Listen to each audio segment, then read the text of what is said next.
Surviving infidelity. Updated, I'm shaken up with disbelief. I can't describe the feeling I have now as I'm still shaking. I am more in disbelief than I am angry. Me, 42 male husband, her 39, were married for 17 years. I have never ever thought she would do this to me.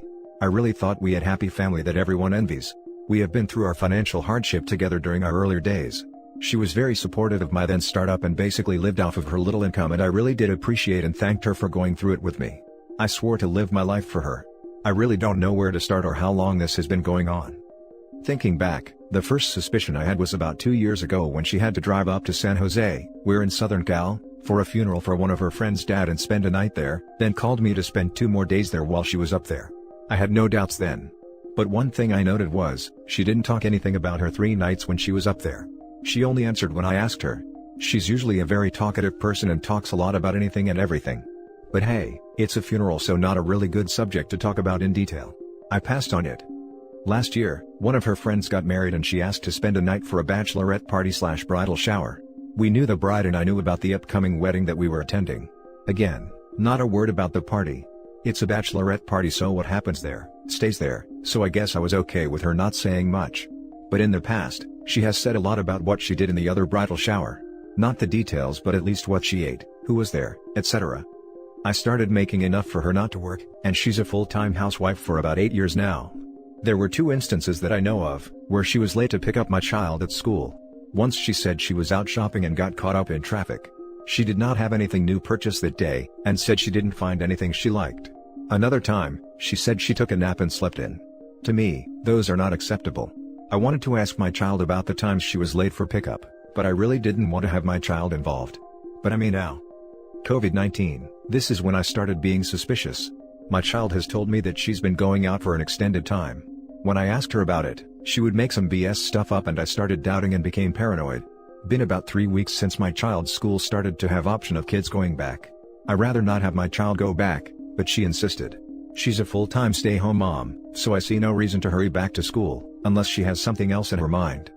I got paranoid and I thought of something that maybe I shouldn't have, nor should I? I used to have an app that I used to record my / and her snoring at night. I had the app running on my tablet and my intention was to catch her on a phone call. Nothing notable happened until Monday. I got more than a phone call. Don't want to go into detail, but I stopped listening to it, as I got sick to my stomach. I did not confront her about it yet. I don't know how to, and whether to use the recording as hard evidence. I really don't know how, but I will have to act quickly. Divorce is the first thing on my mind, but raising child in a divorced family is not my preference. Plus, her being a stay-home mom and me having a business, I will have to give up a lot on my financials. I don't know. Now for the top advice before the update. Lawyer up. Divorce is a train that has to get up to speed, but it can stop on a dime. If you don't want to use the recording, use your cell phone bill. It'll show the time / dates and numbers called. From there, it's pretty easy to connect the number to a name. Then you can just ask, "Hey, who is this guy you've been calling all the time?" I already looked through the phone bill, but did not find any particular numbers in the phone bill. This would be very easy to hide if they are using messaging app. Most of them aren't quite that smart. If her cell phone is on your plan, you might be able to get a location map for its travels. There's always the possibility of coming home for lunch one day, if you already know something's going on. Ring video doorbells have gotten pretty popular for catching cheaters lately too. Terrible, but a typical story. You sacrificed tremendously for her and your family. Do you really want her back? I was in your boat, took my ex-wife back, then she cheated again with someone else. The biggest mistake was going back after the first affair. Our son was 3 at the time. We co-parented after the divorce and he turned out quite well. The only downside was that I had to remain friendly toward my ex-wife for the sake of my son. I literally despise the ground she walks on. Since you want to do R, she must be totally on board with it and do what has to be done. Complete transparency, timeline, and, yes, a polygraph exam. Do not believe a word that comes out of her mouth. From your description, it sounds like she is in a defensive posture and won't do any of this. File for divorce. Tell her if she doesn't fly right, you will pursue the divorce to finality. It is up to her. R is a test of her dedication to the marriage. You have been married for a good chunk of time. She is not a youngster any longer. This behavior is reprehensible, disgusting, and has left you with a monstrous crap sandwich to eat. Unless she has an epiphany, doubtful, you are in for a very rocky, terrible ride with her. Given my experience, I would dump her butt so fast that her head would spin. But I speak from experience. Keep the recording and keep a backup of it in a safe space. Don't tell her anything. Instead, 1. Call a lawyer and schedule a meeting to get to know your options to protect yourself and your child as soon as you can. 2. Call your doctor and schedule a round of STD testing as soon as you can. 3. Do not have sex with her. Try to act normal, but don't have sex with her. Make up whatever excuses you need to make there. 4. Scan in copies of all your important documents. Bank records, investments, birth certificates, health information. You never know, I had most of that stuff vanish when things went sideways. When you confront her, which you will need to do after you talk to the lawyer and the doctor, what I would recommend is to sit her down someplace quiet without your children there, and just say I know what you've been up to. I'm not here to debate that. What I'm here to tell you is that I know, and this marriage is over. Have your phone on record as you tell her this. Tell her this even if you want to reconcile, because if you offer it at the get-go, she'll just try to sweep it under the rug and shift the blame to you. If she tries to argue that she's innocent, just walk away. Don't prove what you have. Don't tell her what you have or how you have it.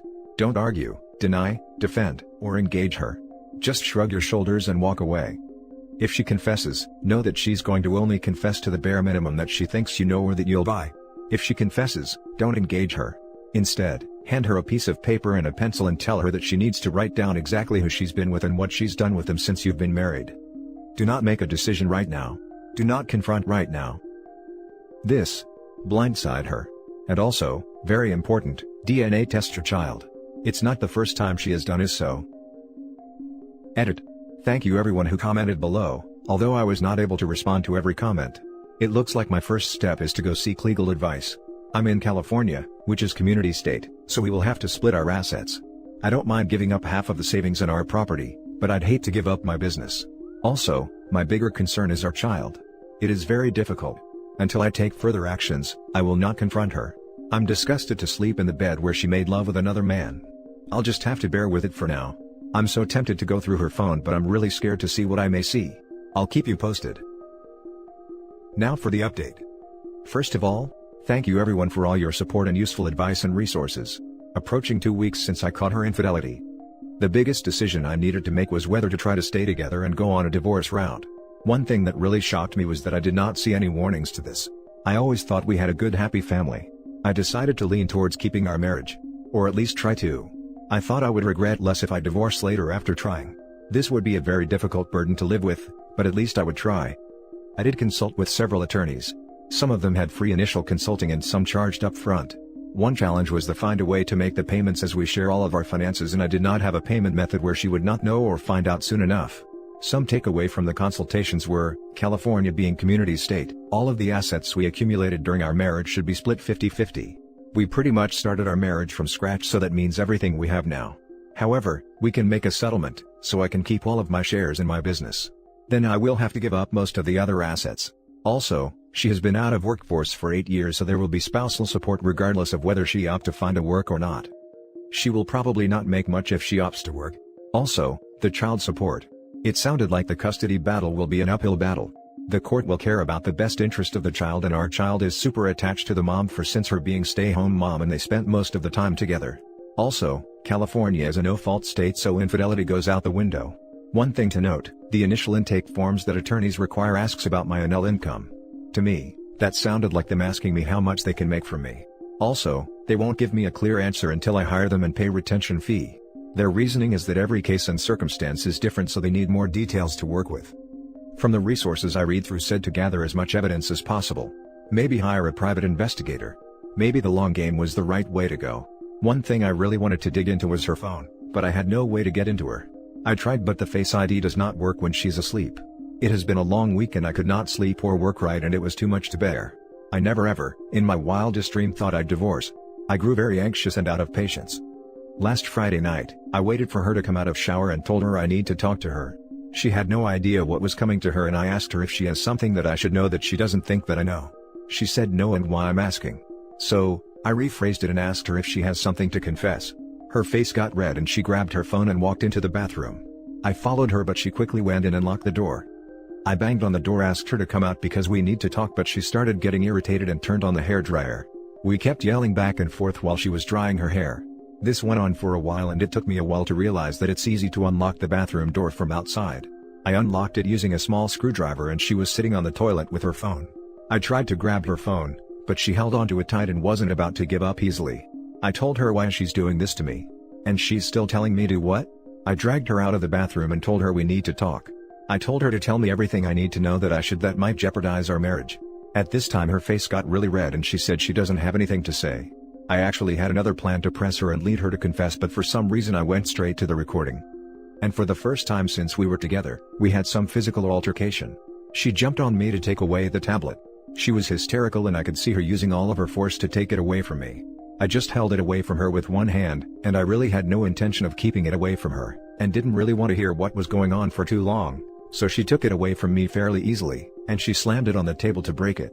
I told her to explain that and she said you can't do this, and stormed into the bedroom crying. I asked her who it was and how long has this been going on. She kept sobbing and did not say a word. I told her whoever he is, she can go live with him and I will start new too. And she kept saying no, and that's not how it is. It was getting late at night, I know she's not sleeping and I can't sleep, but she won't talk. It was after 2 a.m. I was finally able to make her talk. And now she's playing victim card. She said I showed no affection and love for her, and said our marriage/relationship is hollow. What? I've been working my butt off so she doesn't have to work, I've been buying her what she needs, go on a family vacation once or twice a year, I've been good to her parents.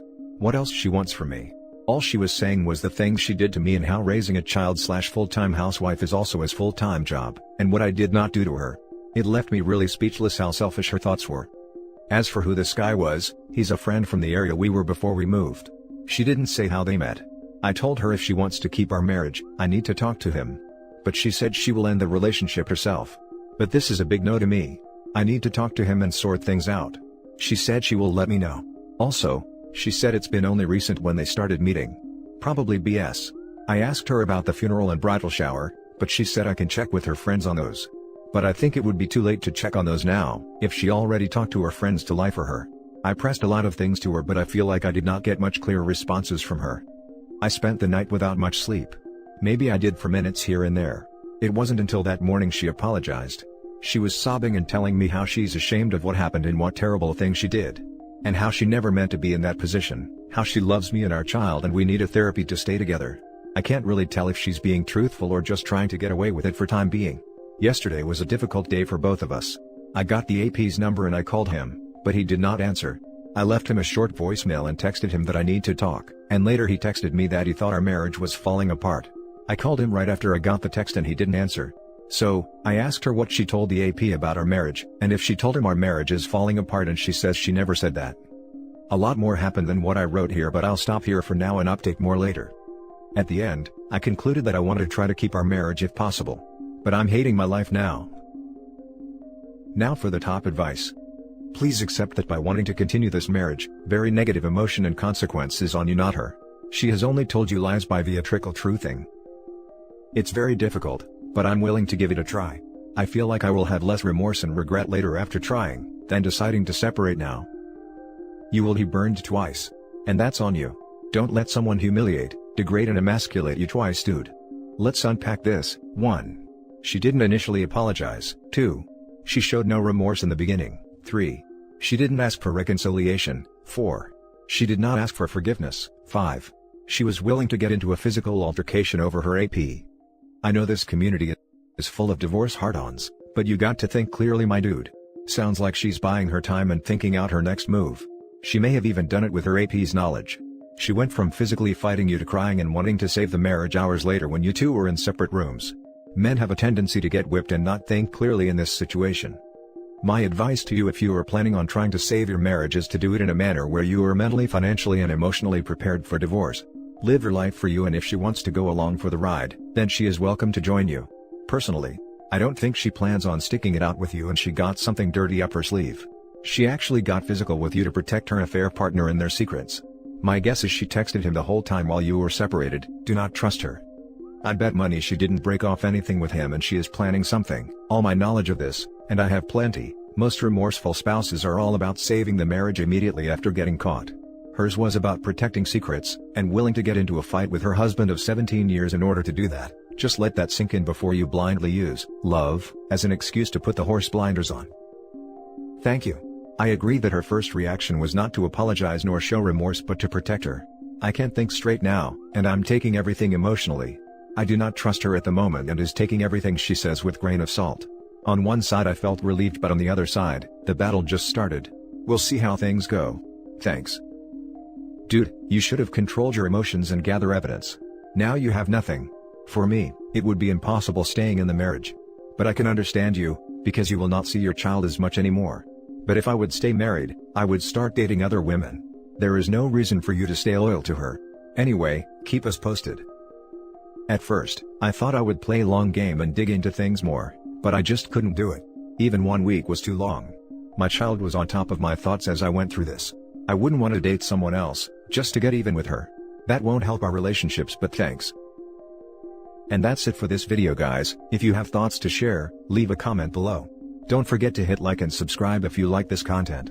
Turn the notification on to get updated on my latest posts. I'll catch you in the next one. Good day, everyone.